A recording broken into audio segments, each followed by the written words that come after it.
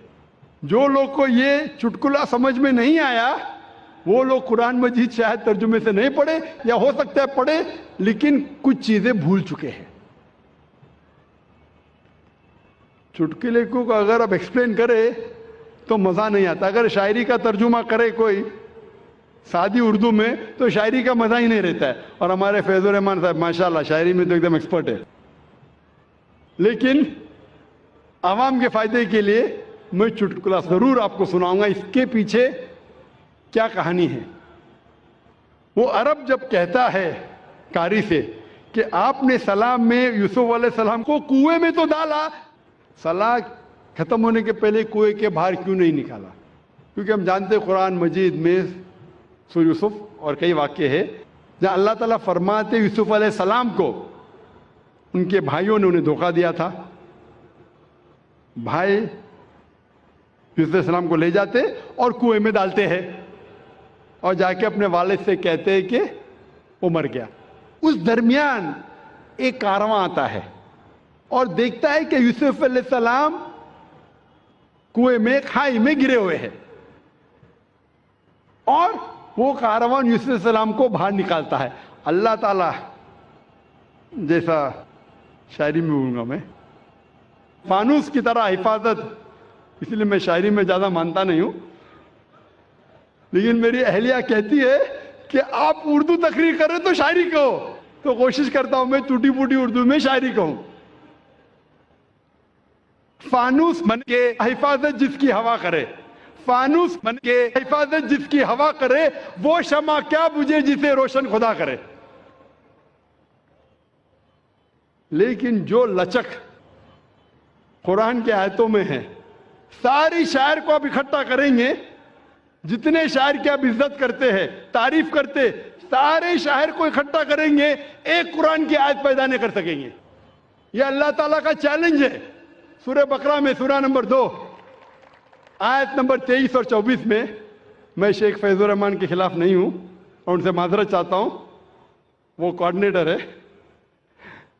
اللہ تعالیٰ کہتے ہیں سورہ بقرہ سورہ نمبر 2 آیت نمبر 23 اور 24 میں, وَإِن كُنتُمْ فِي رَيْبٍ مِّمَّا نَزَّلْنَا عَلَىٰ عَبْدِنَا, اگر آپ کو شک ہے کہ ہم نے جو چیز نازل کی ہے ہمارے بندے پہ, فَأْتُوا بِسُورَةٍ مِّن مِّثْلِهِ, آپ ایک قرآن جیسی سورہ لے آؤ, مِن مِّثْلِهِ, قریب ہو بہو نہیں, وَادْعُوا شُهَدَاءَكُم مِّن دُونِ اللَّهِ ان کنتم صادقین, اور اپنے مددگار کو بلاؤ اللہ کے علاوہ جو بھی آپ کے پاس ہے اگر آپ سچے ہیں.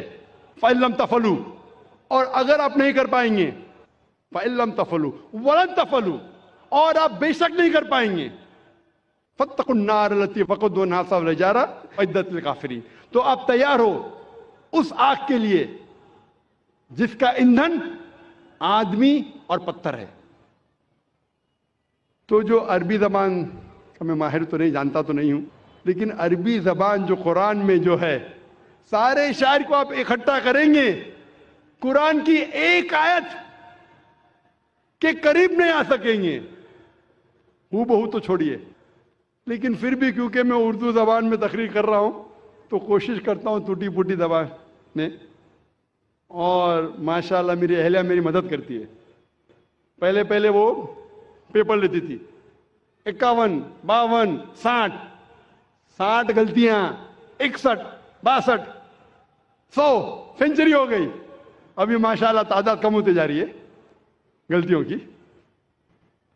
لیکن جیسے میں ذکر کر رہا تھا کہ یوسف علیہ السلام کا واقعہ, تو قاری صاحب یوسف علیہ السلام کو وہ تلاوت کر رہے, کھائی میں ڈالتے ان کے بھائی, کارواں آتا ہے کھائی کے باہر نکالتا ہے, لیکن وہ باہر نکلنے کے پہلے ہی اپنی تلاوت کو روکتے. مطلب وہ قاری کو پتہ نہیں تھا کہ معنی کیا ہے, پڑھتے تو ماشاءاللہ اچھی قرات میں, پتہ نہیں معنی, اس لیے کھائی میں ڈالتے یوسف علیہ السلام کو, نماز کے ختم ہونے کے پہلے کھائی سے باہر نہیں نکالتے. یہ ایک چٹکلا تھا. جب ہم نماز پڑھنے جاتے ہیں مسجد میں تو امام تلاوت کرتا ہے سورہ اخلاص، قل هو اللہ احد، کہو کہ اللہ ایک ہے۔ ہر مسلمان جو مسجد میں نماز پڑھنے آتا ہے، میں آپ سے پوچھنا چاہتا ہوں وہ کتنے اللہ میں مانتا ہے؟ جو مسلمان مسجد میں نماز پڑھنے آتا ہے کتنے اللہ میں مانتا ہے؟ ایک میں۔ ایک بھی مسلمان نے جو 2 اللہ میں مانتا ہے، تو یہ قاری صاحب کس کو بول رہے؟ اللہ کیا کہہ رہا ہے ہم سے؟ اللہ کہہ رہا ہے کل، کہو، کل ہو اللہ احد، کہو کہ اللہ ایک ہے۔ کن سے؟ مسلمانوں سے نہیں، وہ لوگوں سے جو لوگ ایک اللہ میں نہیں مانتے۔ ہم نماز تو پڑھتے ہیں، سورہ اخلاص ماشاءاللہ قرآن کا 1/3 حصہ، باہر نکلتے کتنے لوگ غیر مسلمان سے کہتے ہیں کہ اللہ ایک ہے؟ اتنا بڑا مجمع ہے، کروڑوں لوگ اس تقریر کو لائیو دیکھ رہے۔ میں پوچھنا چاہتا ہوں کہ اپنی زندگی میں آپ نے کتنی بار سورہ اخلاص کی تلاوت کی ہوں گی؟ کتنے بار؟ کتنے بار؟ کتنے بار؟ کتنے بار؟ ہاں، بے شمار۔ کوئی بولیں گا ہزاروں بار۔ 1000 بار تو کی ہوں گی نا، اگر نمازی ہے تو۔ آپ اگر نمازی ہے، نمازی نہیں تو الگ بات ہے۔ اگر نمازی ہے تو ہزاروں بار تو تلاوت کی ہوئیں گی۔ اگر آپ 40 سال کے 50 سال کے ہیں تو ہزاروں بار تو کی ہوئیں گی۔ میں پوچھنا چاہتا ہوں آپ نے کتنے غیر مسلمانوں سے کہا کہ اللہ ایک ہے؟ 1000 100 50 سے تو کہا، 10 سے تو کہا کہ آج تک کے تو شاید اللہ تعالیٰ آپ کو معاف کرے گا کیونکہ آپ نے توجہ نہیں دی ہوگی۔ آج کے بعد آپ نے ذاکر کی تقریر تو سنی ہے کہ جب آپ سورہ اخلاص پڑھتے ہیں قل هو اللہ احد، اس کی معنی ہے کہو ان لوگوں سے جو لوگ ایک اللہ میں نہیں مانتے کہ اللہ ایک ہے۔ آج کے بعد اگر آپ نے سورہ اخلاص کی تلاوت کی اور باہر جا کے اس کے اوپر عمل نہیں کیا تو شاید اللہ تعالیٰ آپ کو نہیں چھوڑے گا، کیونکہ آج آپ جانتے ہیں کہ صرف قرآن کی آیت پڑھنا ضروری نہیں ہے، اس کے اوپر عمل کرنا بھی ضروری ہے۔ تو میرے تقریر سننے کے فائدے بھی ہوتے، نقصان بھی ہوتے۔ اگر عمل کریں گے تو فائدہ ہوئے گا، نقصان کریں گے تو وہ لوگ بولتے ہیں نا کہ کچا لائسنس اور پکا لائسنس۔ کچا لائسنس ہے تو آپ کو دنڈ آدھا پڑتا ہے، پکا لائسنس سے ڈبل پڑتا ہے۔ ابھی آپ جانتے ہیں کہ سورہ اخلاص کہ معنی کیا پہلے بھی جانتے ہوئیں گے، لیکن عمل نہیں کرتے ہوئیں گے۔ تو ابھی اگر آپ نماز میں اگر امام کہتا ہے قل هو اللہ احد، اس کا مطلب آپ سے کہہ رہا ہے کہ کہو وہ لوگوں سے جو ایک اللہ میں نہیں مانتے کہ اللہ ایک ہے۔ کتنے لوگ اس کے اوپر عمل کرتے؟ کتنے لوگ؟ ایک آپ کا ایک ملازم ہے، بہت ملازم جو وقت کا بہت پابند ہے، برابر ٹائم پہ آتا ہے، بہت آپ کی تعریف کرتا ہے، برابر ٹائم پہ آتا ہے، ٹائم پہ جاتا ہے، آپ کی تعریف کرتا ہے۔ آپ بولتے بھائی صاحب ذرا پانی کا گلاس لے کے آؤ، وہ بولتا ہے میرا مالک بہت اچھا ہے، بہت دیالو ہے، لیکن پانی کا گلاس نہیں لے کے آتا ہے۔ بہت تعریف کے پل باندھ رہا ہے، ہاتھ جوڑ کے آپ کے سامنے کھڑا ہے۔ آپ بولیں گے یہ خط میرے دوست کو پہنچاؤ، میرا مالک بہت اچھا ہے، میرا مالک بہت مہان ہے، تعریف کر رہا ہے، ہاتھ باندھ کے سر جھکائے کھڑا ہے، آپ کا کہنا نہیں مانتا ہے۔ آپ کیا کریں گے؟ اس کی سیلری بڑھائیں گے؟ آپ اس کو بونس دیں گے؟ کیا کریں گے؟ کیا کریں گے؟ اسی طریقے سے افسوس کی بات ہے، اکثر ہم کہتے ہیں کہ اللہ سے محبت کرتے ہیں، کہتے ہیں تعریف کرتے، اللہ اکبر، تعریف تو بہت کرتے ہیں، لیکن کیا اللہ کا کہنا مانتے؟ عبادت کا مطلب بندگی، اللہ جو حکم دے رہا ہے ہمیں اس کے اوپر عمل کرنے کو کہتے ہیں بندگی۔ وہ تو اللہ کے رسول کی حدیث ہے، اسی لیے ہم مسلمان بچ گئے۔ اللہ کے رسول فرماتے کہ وہ اللہ کی رحمت کے بنا کوئی بھی انسان جنت میں نہیں جا سکتا، صرف اعمال پہ۔ اگر ہمارے اعمال کے ذریعے ہم صرف جنت میں جائیں گے تو ایک بھی انسان دنیا میں جنت میں نہیں جائے گا۔ ایک صحابہ اللہ کے رسول سے پوچھتے یا اللہ کے رسول کیا آپ بھی؟ تو وہ کہتے ہاں میں بھی. جب اللہ کے رسول جو سب سے بہترین انسان ہے، سب سے بہترین مثال ہے ہمارے لیے، وہ اللہ کے رحمت کے بنا جب نہیں جا سکیں تو ہم کیا ہے؟ اسی لیے اللہ کی رحمت ہے، وہ رحمان اور رحیم، اس لیے ہم بچ گئے. تو صرف لپ سروس سے کام نہیں چلیں گا. میں ایک مثال دیتا ہوں. آپ بیمار ہوتے ہیں تو کس کے پاس جاتے ہیں آپ؟ ڈاکٹر کے پاس. آسان سوال، آسان جواب، اس کے لیے کوئی ریوارڈ نہیں. آپ جاتے ڈاکٹر کے پاس، ڈاکٹر آپ کو پرسکرپشن دیتا ہے 3 بار دوا لو. صبح کو بریکفاسٹ کے بعد، ناشتے کے بعد دوا لو، دوپہر کو لنچ کے بعد دوا لو، اور رات کو ڈنر کے بعد دوا لو. آپ گھر پہ واپس آتے، صبح کو ناشتے کے بعد پرسکرپشن پڑھتے، مجھے دوا لینا ہے ناشتے کے بعد، اور بند کر لیتے. دوپہر کو پھر سے کھولتے کہ مجھے دوا لینا ہے لنچ کے بعد، پھر سے بند کر لیتے. پھر ڈنر کو پھر سے کھولتے، پھر سے پڑھتے، لیکن دوا نہیں لیتے. کیا آپ کی بیماری دور ہوگی؟ وہ ہم مسلمان کرتے، پڑھ رہے ختم قرآن، لیکن قرآن پہ عمل نہیں کر رہے. اب ڈاکٹر آپ کو پرسکرپشن دے گا. اللہ سبحانہ و تعالیٰ سارے ڈاکٹروں سے اونچا ہے، وہ ہمارا خالق ہے، ہمارا رب ہے. ہم اس کا پرسکرپشن قرآن مجید، یہ ساری انسانیت کے لیے اللہ سبحانہ و تعالیٰ کا سب سے آخری پرسکرپشن ہے. کیونکہ میں ڈاکٹر ہوں، میں میڈیکل لینگویج میں بات کر رہا ہوں. کون مجھے فتوے مت لگانا بھائی، میں اردو زبان میں کمزور ہوں. بولیں گے ذاکر بھائی کہتے ہیں پرسکرپشن ہے. یہ اللہ سبحانہ و تعالیٰ کا، ہمارے خالق، ہمارے مالک کا پرسکرپشن ہے، آخری پرسکرپشن ہے سارے انسانوں کے لیے. اس کو پڑھو، اس کے اوپر عمل کرو، انشاءاللہ آپ ہدایت پائیں گے. اور اللہ تعالیٰ فرماتے ہیں سورہ ماؤن میں، سورہ نمبر 107 آیت نمبر 4 سے 7 میں، کہ وہ لوگ ہیں جو نماز صرف دکھانے کے لیے پڑھتے ہیں، جو نماز میں غفلت کرتے ہیں. فَوَيْلٌ لِّلْمُصَلِّينَ الَّذِينَ هُمْ عَنْ صَلَاتِهِمْ سَاهُونَ الَّذِينَ هُمْ يُرَاءُونَ وَيَمْنَعُونَ الْمَاعُونَ. وہ لوگ جو نماز میں غفلت کرتے ہیں، وہ لوگ نماز جو صرف دکھانے کے لیے پڑھتے ہیں اور اپنے پڑوسی کو مدد بھی نہیں کرتے، ان لوگوں پہ لعنت ہے. اور اللہ تعالیٰ فرماتے کہ وہ منافق ہے جو عمل نہیں کرتے، جو صرف دکھاوے کے لیے نماز پڑھتے. نماز پڑھنا ہر مسلمان کے لیے فرض ہے. کوئی بھی آپ کو ایکسکیوز نہیں ہے، کوئی بھی آپ ایکسکیوز نہیں دے سکتے، کوئی بھی بہانہ نہیں دے سکتے. کوئی بھی مرد کے لیے نماز نہیں پڑھنے کا کوئی بھی ایکسکیوز نہیں.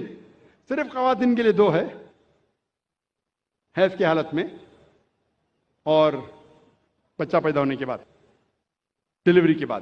یہ 2 کے علاوہ کوئی بھی انسان، چاہے مرد عورت، جب بالغ ہو جاتا ہے اس کے بعد کوئی بھی انسان کو نماز نہیں پڑھنے کی اجازت نہیں ہے. کوئی بھی بہانہ نہیں چلے گا، کوئی بھی بہانہ نہیں، فرض ہے.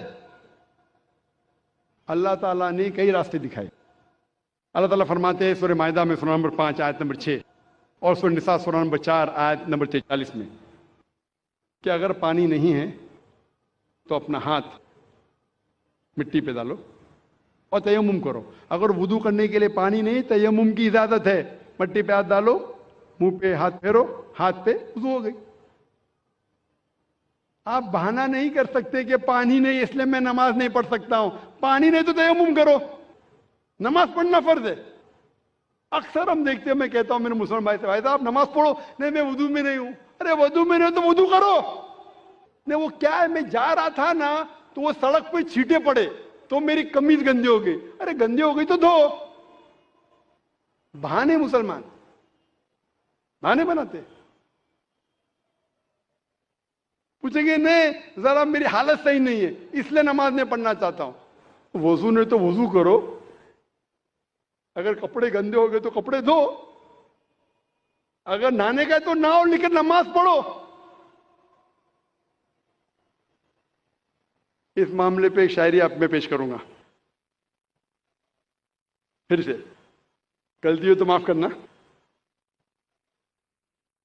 پڑھی تھی میری نماز جنازہ بھی اوروں نے، پڑھی تھی میری نماز جنازہ بھی اوروں نے، پڑھی تھی میری نماز جنازہ بھی اوروں نے، مرے تھے جن کے لیے وہ وضو کرتے رہ گئے، مرے تھے جن کے لیے وہ وضو کرتے رہ گئے، جس کے لیے ہم محنت کرتے ہیں وہ اپنے وضو کے اندر ہی رہ گئے، نماز کے لیے نہیں آئے۔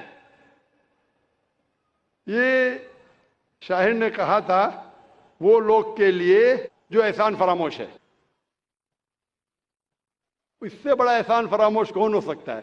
جو اللہ نے ہمیں اتنی عزت دی، ہمیں اتنے نعمتیں دی، اور ہم اس کا شکر ادا نہیں کرتے، نماز بھی نہیں پڑھتے، بہانے نکالتے۔ اللہ تعالیٰ فرماتے ہیں سورہ نساء میں، سورہ نمبر 4 آیت نمبر 101 میں کہ اگر آپ سفر کر رہے تو آپ نماز کم کر سکتے، آپ قصر کر سکتے۔ اگر آپ سفر کر رہے ہیں تو ظہر، عصر اور عشاء کے 4 رکعت آپ 2 رکعت کر سکتے۔ اللہ نے آپ کو آسانی فرمایا ہے۔ آسان کرنے کے لیے جب آپ سفر کر رہے آپ آدھی کر سکتے، 4 رکعت کو 2 رکعت کر سکتے۔ اللہ تعالیٰ فرماتے سورہ نساء میں سورہ نمبر 4 آیت نمبر 102 میں کہ اگر جنگ کی حالت میں آپ ہے، اللہ کے رسول سے فرماتے اللہ پھر بھی نماز پڑھو، آپ ایک گروہ کو لو اور اپنے ہتھیار کے ساتھ نماز پڑھو اور دوسرے گروہ کو احتیاط برتنے کے لیے رکھو۔ آپ کی نماز جب پوری ہو جائیں گی تو پہلی گروہ گارڈ کرے اور دوسری گروہ نماز پڑھے۔ آپ سوچ سکتے ہیں کہ جنگ کے حالت میں، جہاد کے حالت میں، جو جان خطرے میں، وہاں بھی نماز کو چھوڑنے کی اجازت نہیں ہے۔ آپ کی جان خطرے میں، نماز کا وقت ہو گیا، آپ نہیں کہہ سکتے ارے بھائی میں جہاد کر رہا ہوں، لڑ رہا ہوں، ابھی کیا نماز پڑھوں۔ جہاد کے حالت میں بھی نماز پڑھنا فرض ہے۔ ایک گروہ نماز پڑھے ہتھیار کے ساتھ، دوسرا گروہ دیکھ بھال کرے کہ کوئی دشمن ہم پہ حملہ نہ کرے۔ پہلا گروہ نماز پڑھ کے فارغ ہو جائے گا، دوسرا گروہ نماز پڑھے اور پہلا گروہ دیکھ بھال کرے کہ کوئی حملہ نہ کرے۔ اگر آپ کو ہتھیار اٹھانے کو مشکل پیش آ رہی ہے یا بارش ہے تو آپ ہتھیار کو نیچے رکھ سکتے، لیکن پھر بھی احتیاط برتو، شاید دشمن آپ پہ حملہ کرے۔ جنگ کی حالت میں جب نماز ترک کرنے کی اجازت نہیں ہے، نماز چھوڑنے کی اجازت نہیں ہے، تو آپ سوچ سکتے کوئی بھی بہانہ نہیں چڑھے گا نماز نہیں پڑھنے کے لیے۔ اللہ تعالیٰ فرماتے قرآن مجید میں سورہ بقرہ میں سورہ نمبر 2 آیت نمبر 239 میں کہ اگر دشمن آپ کے پیچھے ہے تو آپ نماز چلتے چلتے بھی پڑھ سکتے ہیں، سواری پہ بھی پڑھ سکتے۔ اگر دشمن آپ کے پیچھے ہے، آپ رک کے نماز نہیں پڑھ سکتے، رک کے نماز پڑھو دشمن حملہ کریں گے، تو چلتے چلتے نماز پڑھو۔ سواری پہ، اونٹ پہ، گاڑی میں نماز پڑھ سکتے، لیکن جب آپ محفوظ جگہ پہ پہنچو تو پھر آپ جس طریقے سے اللہ کے رسول نے فرمایا اس طریقے سے نماز پڑھو۔ اللہ تعالیٰ فرماتے سورہ نساء میں سورہ نمبر 4 آیت نمبر 103 میں کہ جب آپ کو کوئی تکلیف ہے، سفرنگ ہے، بیماری ہے، کھڑے رہ کے نماز نہیں پڑھ سکتے بیٹھ کے پڑھو، بیٹھ کے نہیں پڑھ سکتے تو سائڈ پہ لیٹ کے پڑھو، لیکن نماز پڑھو۔ اگر آپ بیمار بھی، آپ نہیں کہہ سکتے میں بیمار ہوں تو نماز نہیں پڑھ سکتا ہوں، کھڑے نہیں ہو سکتے تو بیٹھ کے پڑھو، بیٹھ کے نہیں پڑھ سکتے تو سائڈ پہ لیٹ کے پڑھو، لیکن پڑھو۔ اللہ کے رسول فرماتے صحیح بخاری میں جلد نمبر 2 حدیث نمبر 218 میں ایک شخص جس کو ہیمورائڈز ہوتا ہے، پائلز ہوتا ہے، وہ آتا اللہ کے رسول کے پاس، اور اللہ کے رسول فرماتے کہ اگر آپ نماز کھڑے ہو کے نہیں پڑھ سکتے تو بیٹھ کے پڑھو، بیٹھ کے نہیں پڑھ سکتے تو کم از کم سائڈ پر لیٹ کے پڑھو۔ اللہ پھر سے پیغام دہراتے سورہ عمران میں سورہ نمبر 3 آیت نمبر 191 میں کہ آپ اللہ کو یاد کرو، نماز پڑھو کھڑے ہو کے، بیٹھ کے، سائڈ پہ لیٹ کے۔ نماز نہیں پڑھنے کا کوئی بھی بہانہ نہیں چلے گا، نماز پڑھنا فرض ہے۔ اللہ تعالیٰ فرماتے سورہ مائدہ میں سورہ نمبر 5 آیت نمبر 55 میں آپ کے دوست صرف وہ ہے، آپ کے دوست صرف اللہ اور اللہ کے رسول ہے، اور وہ مومن جو نماز قائم کرتے ہیں اور زکوٰۃ دیتے ہیں۔ اللہ فرماتے ہیں آپ سے سورہ مائدہ میں سورہ نمبر 5 آیت نمبر 55 میں، آپ کے دوست صرف اللہ، اللہ کے رسول اور وہ مومن ہیں جو نماز قائم کرتے ہیں اور زکوٰۃ دیتے ہیں۔ جو لوگ نماز نہیں قائم کرتے اور زکوٰۃ نہیں دیتے وہ آپ کے دوستوں میں سے نہیں ہیں۔ اللہ کے رسول فرماتے ہیں صحیح حدیث میں، سنن ابو داؤد کی جلد نمبر 1 چیپٹر نمبر 300 حدیث نمبر 836، اللہ کے رسول فرماتے ہیں کہ قیامت کے دن سب سے پہلا حساب جو لیا جائے گا وہ صلاح کے بارے میں۔ سب سے پہلا حساب کتاب جو ہوگا قیامت کے دن پہ وہ ہے صلاح کے بارے میں۔ اللہ کے رسول فرماتے ہیں صحیح مسلم میں جلد نمبر 1 کتاب الایمان چیپٹر نمبر 36 حدیث نمبر 146 146، اللہ کے رسول فرماتے کہ مومن اور کافر کے درمیان، ایمان اور کفر کے درمیان جو فرق ہے وہ صلاح ہے۔ میں صلاح فرق ہے مومن اور کافر کے درمیان۔